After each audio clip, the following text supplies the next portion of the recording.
കേന്ദ്ര ബഡ്ജറ്റിൽ കേരളത്തെ അവഗണിച്ചുവെന്ന് CPM സംസ്ഥാന സെക്രട്ടറി M.V. ഗോവിന്ദൻ തളിപ്പറമ്പിൽ വാർത്താ സമ്മേളനത്തിൽ സംസാരിക്കുകയായിരുന്നു M.V. ഗോവിന്ദൻ. സാമ്പത്തിക സർവേ റിപ്പോർട്ടുകളിൽ കേരളം വിവിധ മേഖലകളിൽ മാതൃകാപരമായ പ്രവർത്തനങ്ങൾ നടത്തിയെന്ന് പരാമർശിച്ചിരുന്നു. അങ്ങനെ പരാമർശിച്ച ഒരു സംസ്ഥാനമാണ് കേരളം. പക്ഷേ ഇന്ന് ധനകാര്യമന്ത്രി അവതരിപ്പിച്ച ബഡ്ജറ്റിന്റെ ഭാഗമായി കേരളം എന്ന സംസ്ഥാനം ഇന്ത്യയുടെ ഭാഗമല്ലേ എന്ന് സംശയിക്കുന്ന വിധത്തിൽ ഒരു കാര്യവും ബഡ്ജറ്റിന്റെ ഭാഗമായി ഉണ്ടായില്ലെന്നാണ് ഏറ്റവും പ്രതിഷേധാർഹമായ കാര്യം. കേരളത്തിന്റെ ന്യായമായ സഹായം അടിയന്തരമായി കൈകാര്യം ചെയ്യണമെന്ന് കേരളത്തിന്റെ ധനകാര്യമന്ത്രി ബഡ്ജറ്റ് അവതരിപ്പിക്കുന്നതിന് മുൻപ് തന്നെ കേന്ദ്രത്തിന് മുൻപിൽ കൃത്യമായി അവതരിപ്പിച്ചിരുന്നു. കേരളത്തിന് 24,000 കോടി രൂപയുടെ പ്രത്യേക പദ്ധതി വേണമെന്നാണ് ധനകാര്യ വകുപ്പ് മന്ത്രി ആവശ്യപ്പെട്ടത്. ജനങ്ങളും അതുതന്നെയാണ് പ്രതീക്ഷിച്ചത്. നമുക്കറിയാം, ഏറ്റവും വലിയ ദുരന്തം അനുവദിച്ച ചൂരൽമല, മുണ്ടക്കൈ ഭാഗങ്ങളിലെ ജനങ്ങളുടെ പുനരധിവാസത്തിന് എന്തെങ്കിലും ലഭിക്കുമെന്ന് പ്രതീക്ഷിച്ചിരുന്നു. മന്ത്രി അവതരിപ്പിച്ച പാക്കേജിൽ ഈ കാര്യം ആവശ്യപ്പെട്ടിരുന്നു.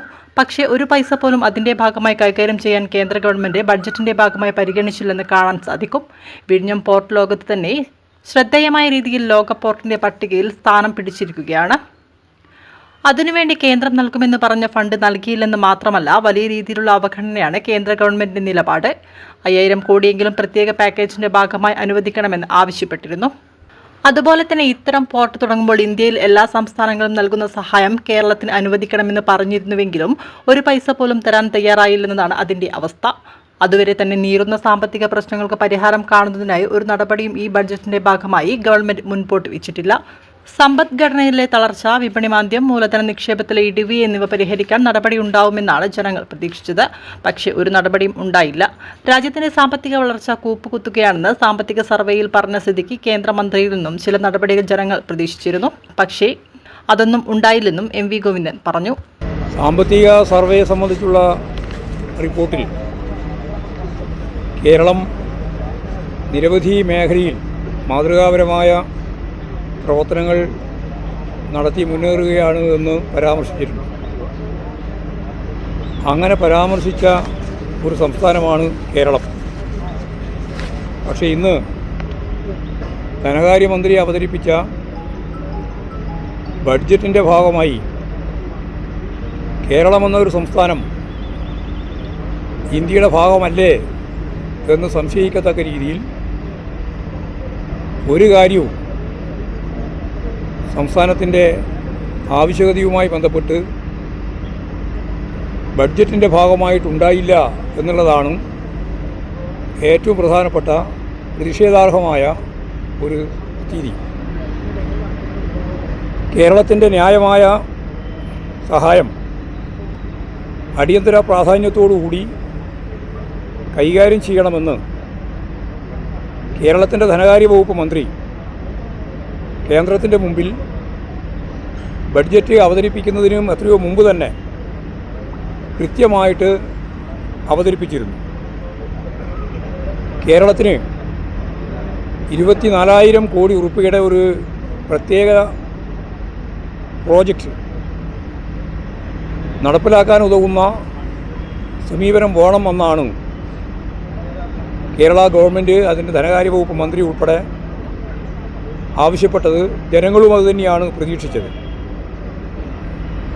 നമുക്കറിയാം, ഏറ്റവും വലിയ ദുരന്തം അനുഭവിച്ച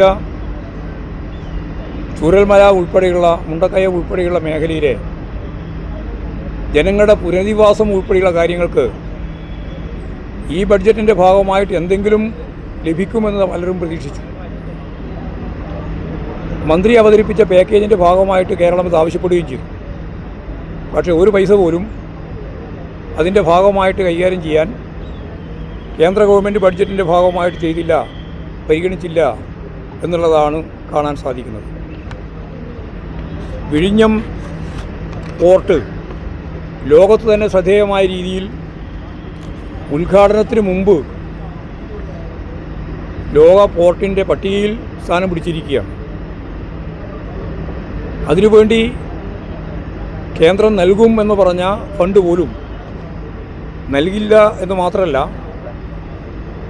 വലിയ രീതിയിലുള്ള അവഗണനയാണ് വിഴിഞ്ഞം പോർട്ടുമായിട്ട് ബന്ധപ്പെട്ട് കേന്ദ്ര ഗവൺമെൻറ്റിൻ്റെ നിലപാട്.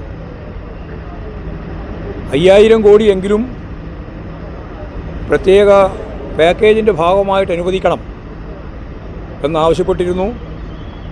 അതുപോലെ തന്നെ ഇത്തരം പോർട്ട് തുടങ്ങുമ്പോൾ ഇന്ത്യയിൽ എല്ലാ മേഖലയിലും കേന്ദ്ര ഗവൺമെൻറ് നൽകിയിട്ടുള്ള സഹായം കേരളത്തിനും നൽകണം എന്നാവശ്യപ്പെട്ട് ഒരു പൈസ പോലും തരാൻ കേന്ദ്രം തയ്യാറായിട്ടില്ല എന്നുള്ളതാണ് അതിൻ്റെയും അവസ്ഥ. അതുപോലെ തന്നെ നേറുന്ന സാമ്പത്തിക പ്രശ്നങ്ങൾക്ക് പരിഹാരം കാണുന്നതിന് ഒരു നടപടിയും ഈ ബഡ്ജറ്റിൻ്റെ ഭാഗമായിട്ട് ഗവൺമെൻറ് മുന്നോട്ടേക്ക് വച്ചിട്ടില്ല.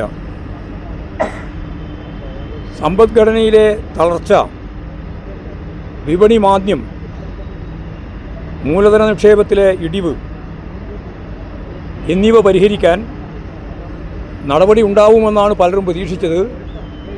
പക്ഷേ ഒരു നടപടിയും ഉണ്ടായില്ല. രാജ്യത്തിൻ്റെ സാമ്പത്തിക വളർച്ച ഊപ്പുകുത്തുകയാണ് എന്ന് സാമ്പത്തിക സർവേ പറഞ്ഞ സ്ഥിതിക്ക് ചില നടപടികൾ ജനങ്ങൾ പ്രതീക്ഷിച്ചിരുന്നു, വിദഗ്ധരെങ്കിലും പ്രതീക്ഷിച്ചിരുന്നു. പക്ഷേ അതൊന്നും ഉണ്ടായില്ല.